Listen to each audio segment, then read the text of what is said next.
Hey everyone, thanks for tuning in. We are looking at a 15-minute time frame with this 4080 swing low to 4145 swing high, giving us our first range.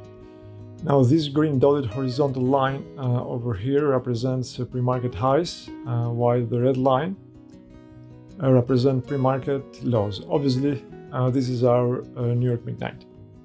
Now, I would like to point out that before I consider taking any trades at all, and I mean any trades, and I'm extremely strict about this rule, I always first try to analyze the market on higher time frames before moving to the lower ones. Now, the reason for doing that is so that I can get a better sense of the overall direction of the market, where I can look for anything technical that can offer clues as to where the market is likely to move in the short term.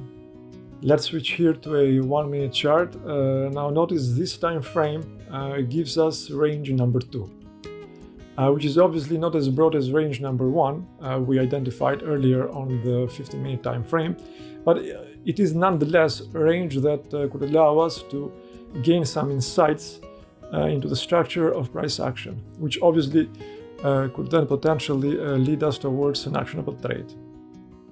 As you can see, we have the market repricing aggressively higher after finding support at the New York midnight level. After that, once price rallies higher and goes into a liquidity hunt right above the top of our range over here, it then proceeds to extend lower, breaking below pre-market highs and taking some more liquidity on the way down, right around this area over here. The price then retraces higher from its newly found base around the 41.30 level, reclaims pre-market highs before starting to trade again within this channel over here. Now obviously, and as you can see, we have the price after double topping, retesting and failing several times to actually convincingly push through the top of our range. And to me, this dynamic right over here suggests that at this point, the market's intention is to go lower. Now, based on the confluence of all of these factors that I just mentioned, I'm going to go ahead and place a short order.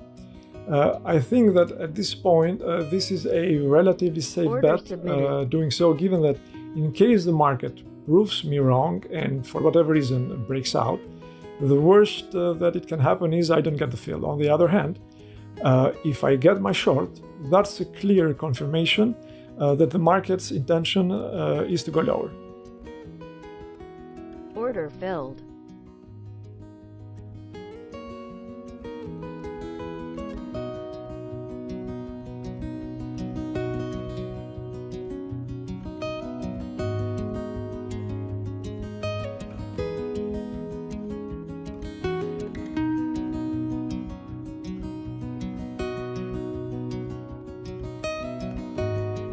Target filled.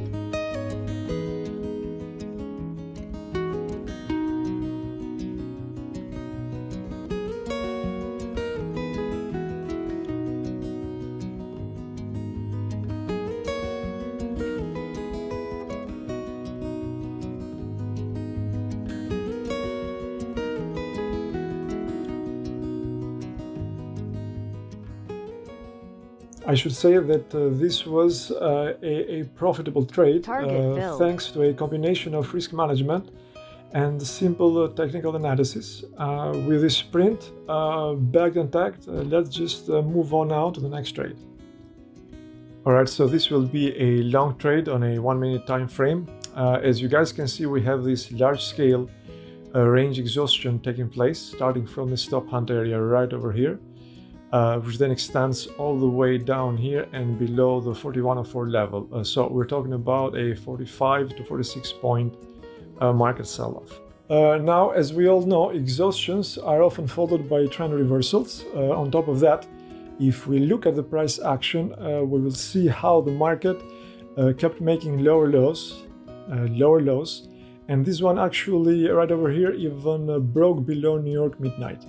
Which indicated that more selling was on the way. Also, notice how in this pullback right over here, the market attempts to reclaim New York midnight, but fails, and as a result of that rejection, we see a 10-point dump. When considering all of these elements, including the oversold condition of the range, this order block, as well as this potential reversal formation right over here, I think that it would be okay to go long.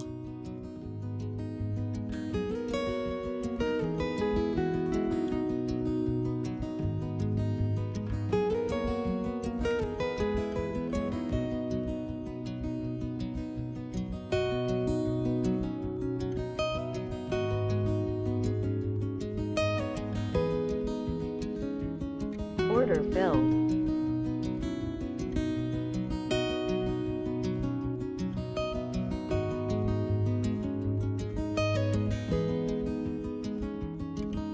Target filled.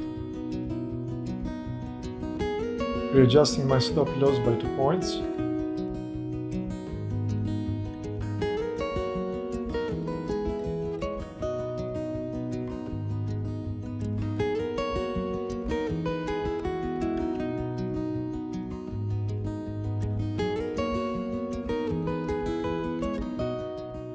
The second partial proved to be a bit more difficult, time-wise that is, as it ranged for a while in a sideways mini channel, but again, once it broke out of it and reclaimed New York midnight, it then spiked by a good 5 points, filling on the way up my remaining partial.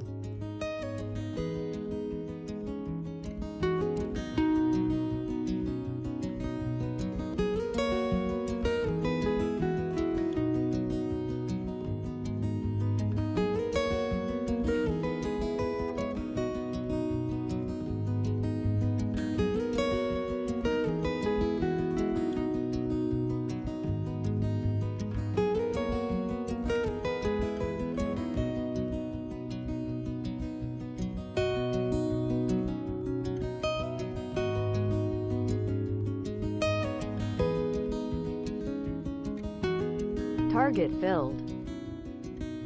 So this was another profitable trade that netted me several points. I think that playing it safe with stop loss readjustments to protect profits and increasing whenever possible the profit targets certainly helps. So that's it for this video, guys. Thanks for following and hope to see you in the next one.